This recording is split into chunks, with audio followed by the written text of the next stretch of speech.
अस्सलाम वालेकुम दोस्तों, मैं हूं बिलाल शेख। सोशल मीडिया पर मेरी पहचान एज अ राइटर है। मैं 2 किताबों का मुसन्निफ़ हूं और मैंने अब वीडियोस क्यों बनानी शुरू की। मैंने बड़े बड़ों से सीखा है कि जो भी आपके पास हो वो आप दूसरों के साथ शेयर करें, उसमें इजाफ़ा भी होता है और बरकत भी होती है। चाहे वो इल्म हो, रिज़्क हो, माल हो, जो भी हो आपके पास, जो आप लोगों के साथ शेयर कर सकते हो उसको ज़रूर करें, बेलौस करें।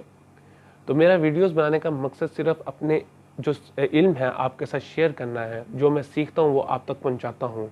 सोशल मीडिया का दौर है, सुनने वाले आपको सोशल मीडिया पर ज़्यादा मिल जाते हैं।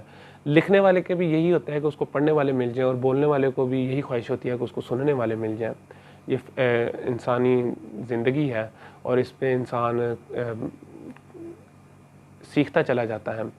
तो मैं उम्मीद करता हूँ कि आपको मेरी बातें पसंद आएँगी और मेरी बातें आम हैं, आम लोगों के लिए हैं, आम लफ्ज़ों में हैं और बेलौस हैं और इंशाल्लाह मेरा ये सफ़र आपके साथ बहुत अच्छा रहेगा और मेरे सफ़र में आप मेरा भी साथ देंगे। आपको मेरी वीडियोज़ पसंद आएँ तो दूसरों तक पहुँचाएँ। ये भी एक सदका जारिया है। बातें इंशाल्लाह आपको पसंद आएँगी। शुक्रिया।